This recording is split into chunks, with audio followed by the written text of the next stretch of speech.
It's Daily Wisdom from Proverbs. Today we're in Proverbs chapter 27. So let's look at it together. It starts with this wise saying, "Do not boast about tomorrow, for you do not know what a day may bring." This echoes some things that we see in the New Testament as well. Luke chapter 12, Jesus talks about that. James chapter 4 deals with this very issue. Don't boast about what's going to happen in the future. We say things like, God willing, and if the Lord permits. We make plans, but plans change, and sometimes God changes our plans for our good. Verse 2 says, "Let another praise you and not your own mouth." In other words, be humble. Let a stranger say something nice about you and not your own lips. Verse 3, "A stone is heavy and a sand is weighty." But you know what? As heavy as a stone is and as heavy as sand is, a fool's provocation is heavier than both. Hasn't that been true in your life, where you've come home from work or come home from school or dealt with somebody and that person has been foolish and they've said things to you and you've had to endure that for the day, and it just feels like the weight of the world crushing down on you because of foolish people that you have to deal with in your life. Foolishness weighs down on people. 4, wrath is cruel, anger is overwhelming, but who can stand before jealousy? Jealousy is just bad stuff. Verses 5 and 6 are tied together. Pay careful attention to these two verses. Better is open rebuke than hidden love. And faithful are the wounds of a friend, but profuse are the kisses of an enemy. In our lives, at times, we have to rebuke people. And we're called to do it in a way that's loving. We do it because we love them, because we want what's best for them. And just as many times in Proverbs, it will say, don't answer a person a certain way, learn when to keep your mouth shut. There's also wisdom in knowing when to address things, when to speak truth in love into people's lives. Verse 7, one who is full loathes honey. That ever happened to you? Where you've had dessert or you've had something and you go like, oh my gosh, this would be so sweet and be so tasty, but I can't eat another bite. Well, it says, but to one who is hungry, everything bitter is sweet. So our stomachs control sometimes the things that we wind up eating. Verse 8, like a bird that strays from its nest is a man who strays far from his home. 9, oil and perfume make the heart glad, and the sweetness of a friend comes from his earnest counsel. Verse 10, a long proverb, interestingly enough, a long verse in Proverbs. Do not forsake your friend and your father's friend, and do not go to your brother's house in the day of your calamity. Better is a neighbor who is near than a brother who is far away. Verse 10 ties back to verse 8 about staying close to home and being near to the people who need you the most. Verse 11, be wise, my son, and make my heart glad, that I may answer him who reproaches me. Verse 12, the prudent, the wise, sees danger and hides himself. He prepares for the coming storm, prepares for the coming danger. But in contrast, the simple go on and suffer for it. Verse 13, take a man's garment when he's put up security for a stranger, and hold it in pledge when he puts up security for an adulteress. Verse 14, this is for all of you morning people out there.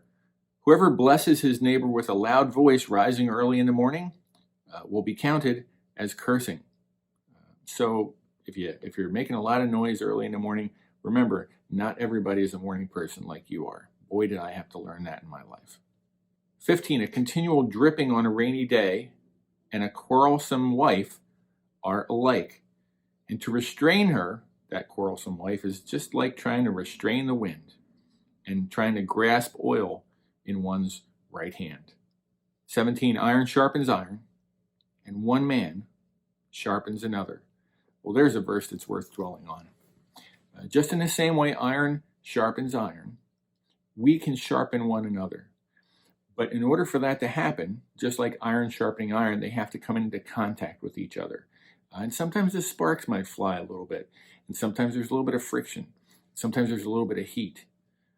But through that process, as the iron rubs against the iron, we, likewise, brothers and sisters in Christ, can sharpen each other by spending time with each other and learning from each other and imparting wisdom to each other.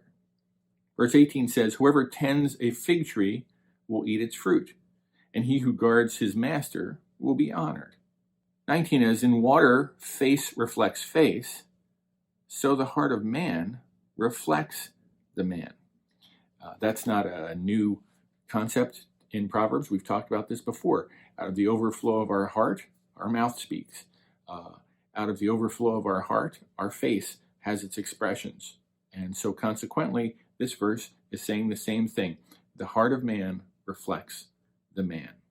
Verse 20, Sheol and Abaddon are never satisfied. They'll consume and consume and consume and consume. They've never had enough. And likewise, never satisfied are the eyes of man. Our eyes are never satisfied. When we see things, we want them. When we hear about things, we want to get it. That's why advertising is so effective. That's why every web page you look at has little ads that pop up all over the place. And every TV show you watch has all the ads that show up. And we drive down the highway and we have all the billboards, because the concept is, and people have known this for years and years and years, as long as people have been on earth, that when man sees, man wants. And when we see things, we look at it, even if we never had any intention to get it in the first place, or we had no desire for it. Once we see it, our hearts go, oh, I want that. And this proverb perfectly illustrates that. Verse 21, the crucible is for silver, and the furnace is for gold, and a man is tested by his praise. And isn't that true? That we get tested by praise. I find two things in my life really test my heart. One is criticism, when somebody comes and starts sharing all the things I need to do to improve and all the things about me they don't like.